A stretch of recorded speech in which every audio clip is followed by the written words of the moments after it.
Hello दोस्तों, नमस्कार सभी को। जय हिंद, वंदे मातरम, राम राम। तो आज की क्लास शुरू करते हैं। तो आज की क्लास में है सर्वनाम।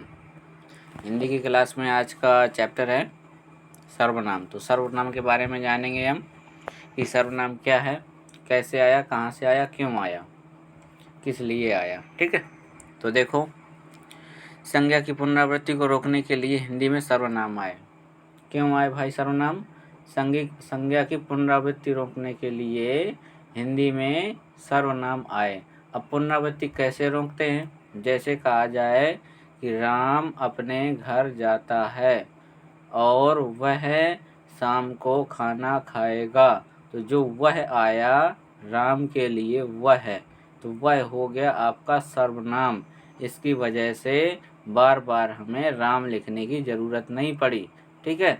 तो इसलिए ये सर्वनाम आए, यानी संज्ञा की पुनरावृत्ति, संज्ञा को बार बार न लिखना पड़े, बार बार ना बोलना पड़े, इसकी वजह से सर्वनाम को आना पड़ा। ठीक है। आगे देखो, और ये संज्ञा के स्थान पर आए, यानी जहाँ पर संज्ञा लिखी जाती थी वहाँ पर अब सर्वनाम लिखा जाने लगा। एक बार संज्ञा यूज कर दी जाएगी, उसके बाद सर्वनाम लिखा जाएगा। ठीक है। आगे देखो, आगे कहा गया है सर्वनाम की संज्ञा गेरा होती है। कितनी होती है भाई? गेरा होती है। ये आपको याद रखना है कि सर्वनाम की संख्या कितनी होती है? गेरा होती है। ठीक है। देखो कौन कौन से होते हैं? मैं, तुम, आप, यह, वह, कुछ, कोई, जो, सो, कौन, क्या। तो ये हो गए आपके सर्वनाम। ये सारे हो गए सर्वनाम। कितनी संख्या होती है? 11 होती है संख्या। ठीक। अब सर्वनाम होते कितने प्रकार के हैं? तो सर्वनाम 6 प्रकार के होते हैं। कितने प्रकार के होते हैं सर्वनाम? 6 प्रकार के होते हैं। ठीक। कौन कौन से? तो देख लो भाई, ट्रिक बना दी गई है। एक पुरुष निज प्रश्न के संबंध में निश्चय अनिश्चय में फंस गया। किस में फंस गया? निश्चय अनिश्चय में फंस गया। कौन फंसा? पुरुष। किस में फंसा? निज प्रश्न के। ठीक। तो सबसे पहला क्या है? पुरुष, तो हो गया हमारा पुरुषवाचक सर्वनाम। फिर क्या है? निज, तो हो गया निजवाचक सर्वनाम। फिर प्रश्न है तो प्रश्नवाचक सर्वनाम। फिर संबंध है तो संबंधवाचक सर्वनाम। फिर है निश्चय तो निश्चयवाचक सर्वनाम।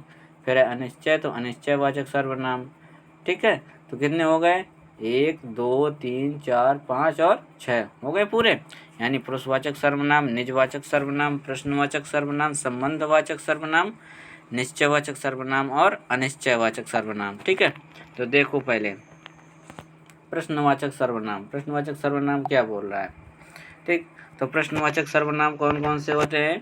प्रश्नवाचक सर्वनाम में आता है उत्तम पुरुष, मध्यम पुरुष और अन्य पुरुष।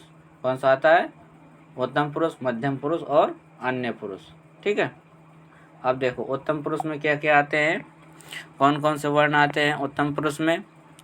यानी वक्ता कहेगा, तो वक्ता कौन हो गया? मैं, यानी हम हो गए वक्ता। ठीक। तो मैं का पूरा परिवार आ गया। मैं के पूरे परिवार में कौन कौन आता है? मैं, मेरा, मुझे, मुझसे और मुझको। ठीक है। हम के परिवार में कौन कौन आता है? यानी हम, हमें, हमारा, हमको और हमसे, हमारे। ठीक है। इतने हो गए। अब देखो मध्यम पुरुष में कौन कौन आएगा? तुम, जो सुनेगा वो मध्यम पुरुष में आएगा। ठीक है। जो बोलेगा वो उत्तम पुरुष में और जो सुनेगा वो मध्यम पुरुष में। ठीक। तो कौन आता है भाई? श्रोता आते हैं। श्रोता का मतलब होता है सुनने वाला। ठीक। तो कौन आता है? तू, तुम, तुम्हारा, तुम्हें, तुमको, आप, आपका, आपको और आपसे। इतने वर्ड आएंगे आपके मध्यम पुरुष में। ठीक है। यानी तुम का पूरा परिवार आ जाएगा मध्यम पुरुष में, और जो बचा वो आ जाएंगे अन्य पुरुष में। यानी वो अन्य पुरुष में अन्य वाले हो गए। कौन कौन से हो गए? ये, वे, उनको, उनसे आदि। यानी जो ऐसे वर्ड आते हैं वो सब किस में होते हैं? अन्य पुरुष में होते हैं। ठीक है। यानी जिन सर्वनाम शब्दों का प्रयोग स्त्री या पुरुष के लिए किया जाए अथवा वक्ता या श्रोता के लिए, वक्ता मीन्स बोलने वाला, श्रोता मीन्स सुनने वाला, ठीक है, के लिए प्रयोग किया जाए उसे पुरुषवाचक सर्वनाम कहते हैं। ठीक है। आगे देखो, आगे आ गया आपका दूसरे नंबर पे निश्चयवाचक सर्वनाम। कौन सा आ गया? निश्चयवाचक सर्वनाम। निश्चयवाचक का मतलब होता है बात में पलटना नहीं चाहिए, निश्चय हो गया। ठीक है। यानी निश्चयवाचक सर्वनाम कौन कौन से आते हैं? एक यह आएगा, एक वह आएगा। यह का मतलब होता है निकट और वह का मतलब होता है दूर। ठीक है। आगे देखो, अनिश्चयवाचक सर्वनाम। अनिश्चयवाचक सर्वनाम में क्या बोला गया है? जिससे निश्चय का बोध नहीं होता है। क्या नहीं होता है? जिससे निश्चय का बोध नहीं होता है वो होता है अनिश्चयवाचक। ठीक, उसे अनिश्चयवाचक सर्वनाम कहा जाता है। जैसे कोई, किसी, कुछ, ये वर्ड आते हैं अनिश्चय में। कोई, किसी, कुछ। ठीक, कोई का मतलब क्या हो गया? जैसे कह दें कि कोई जा रहा है, तो हमें तो पता है नहीं कि भाई कौन जा रहा है, हमने कह दिया कि कोई जा रहा है। ठीक है। किसी, अब किसी का मतलब किसी ने उसको मारा, तो किसने मारा कोई पता नहीं है। कुछ, ये कहा जाए कि कुछ सामान रखा है, तो क्या क्या सामान रखा है वो भी पता नहीं है, तो क्या है? सब ये अनिश्चयवाचक में आ जाते हैं। ठीक है। अब कोई किसी क्या है? कोई और किसी में आते हैं सब प्राणीवाचक। प्राणी मतलब जिनमें सजीव होते हैं, जो जिंदा होते हैं, वो कोई और किसी में आते हैं। कुछ में आता है वस्तुएं। ठीक है, यानी कुछ रखा, यानी कुछ वस्तुएं रखी हैं, तो समझ गए। कुछ का मतलब क्या हो गया? निर्जीव, यानी वस्तुवाचक। जैसे किसी ने दरवाज़ा बजाया, तो किसने भाई दरवाज़ा बजाया? तो ये तो भाई पता ही नहीं किसने बजाया, तो क्या हो गया? निश्चयवाचक हो गया। और बजाया होगा तो किसने बजाया होगा? कोई आदमी होगा या औरत होगी, तो कौन हो गया? प्राणीवाचक यानी सजीव हो गया। दरवाजे पर कोई है, तो कौन है? तो भाई कोई जीव होगा, ऐसा तो है नहीं कि कोई वस्तु रखी हो। ठीक है, तो ये भी हो गया प्राणीवाचक में आ गया। डिब्बे में कुछ है, तो डिब्बे में क्या होगा? कुछ सामान रखा होगा। ठीक है, तो ये क्या हो गया? निर्जीववाचक हो गया, यानी निर्जीव हो गया, वस्तुवाचक हो गया। ठीक है। आगे देखो, संबंधवाचक सर्वनाम। संबंधवाचक सर्वनाम क्या बोलते हैं भाई? यानी वे सर्वनाम शब्द जो एक वाक्य का संबंध दूसरे वाक्य से बताते हों। क्या करते हों? जो एक वाक्य का संबंध दूसरे वाक्य से बताते हों, उन्हें संबंधवाचक सर्वनाम कहा जाता है। जैसे जो करेगा सो भरेगा, यानी करेगा और भरे में कौन संबंध जोड़ रहा है? जो और सो। ठीक, यानी जो और सो संबंध जोड़ रहे हैं, तो ये क्या हो गया? संबंधवाचक सर्वनाम हो गया। जिसकी लाठी उसी की भैंस, तो लाठी और भैंस के बीच में संबंध कौन बता रहा है? जिसकी और उसकी। तो ये क्या हो गए? संबंधवाचक सर्वनाम हो गए। ठीक है। आगे देखो, आगे आया आपका प्रश्नवाचक सर्वनाम। ठीक, तो प्रश्नवाचक सर्वनाम में आपको कुछ नहीं देखना है।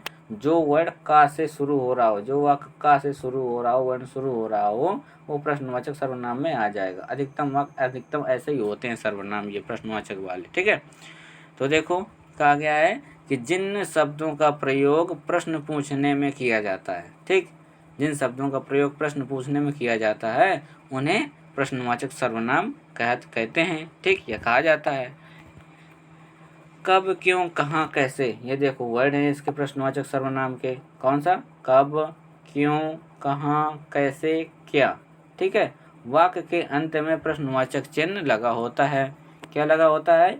वाक्य के अंत में हमेशा प्रश्नवाचक चिन्ह लगा होगा, ऐसा ये दिखाई दे जाए आपको, तो आप समझ जाना कि सीधे इसमें क्या है? प्रश्नवाचक सर्वनाम है। ठीक है, यानी का व्यंजन से प्रारंभ होने वाले अधिकांश सर्वनाम प्रश्नवाचक होते हैं। किससे?